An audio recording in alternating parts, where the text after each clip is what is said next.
Ginger, thanks. Only on 12 News, both sides of a contentious shooting that happened in Phoenix on July 4th. So far, no one's been charged in the death of Paul Franco. Well, now his surviving girlfriend tells 12 News journalist Sean Rice that he was protecting her when he was gunned down by a woman who is now claiming self-defense. Yeah, guys, for the past week, 12 News has contacted the family members of Paul Franco and the woman claiming self-defense in his death. She has not been charged, and because of that, we are not naming her. But Franco's girlfriend, who was by his side when he died, says that it's an injustice that she hasn't been charged as Phoenix police continue their investigation.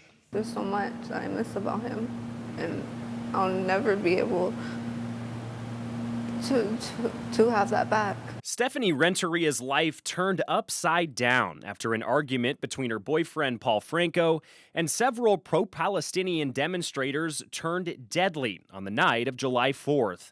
According to Phoenix police, Franco was killed in the parking lot of this apartment complex in uptown Phoenix. Renteria says an argument between Franco and the demonstrators at Steele Indian School Park escalated when they returned back to their apartment a block away. We had threw eggs, and they threw rocks at us, and after them throwing rocks, some of them jumped the wall. She says the demonstrators then followed a car onto the private parking lot and the fighting continued. She has visible bruises to her arms and above her eye where she says she was punched. I just remember a lady coming up to me and she said, "You threw a effing egg at me," and then she hit me. Police say one person was stabbed, then a woman shot and killed Franco, telling police she shot him in self-defense. 12 News has learned Phoenix police executed a search warrant at this apartment in Phoenix hours after the shooting. They say it was in relation to the homicide investigation of Paul Franco, and the man who lives there says police were looking for his daughter, the person who was claiming self-defense. Well, you don't tell me nothing, you do this, and you break my windows? Why?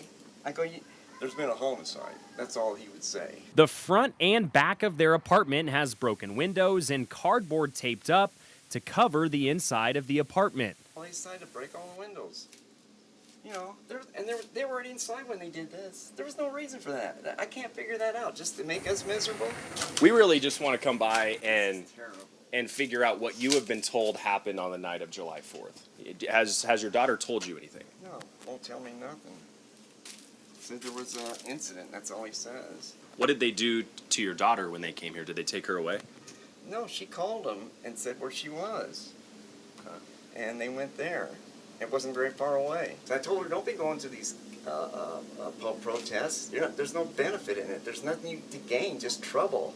He won't listen. At the end of our conversation, we asked to speak with his daughter. We walked around the back side of the apartment, but the woman would not get out of her car, and after several minutes of waiting, she drove away. We later spoke with her attorney, who declined to comment during the investigation.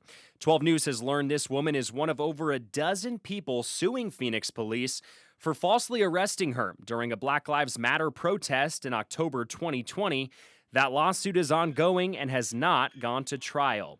But now, Renteria says she wants the person who killed her boyfriend to be charged with murder. People could just come into your property and claim self-defense, and it's scary. And for the people who left her with these bruises to be held accountable. I want the people that assaulted us to be charged.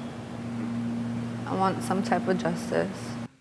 Phoenix police are still reviewing surveillance video of that shooting incident. 12 News has submitted a public records request for that video and the recorded interview with the woman now claiming self-defense.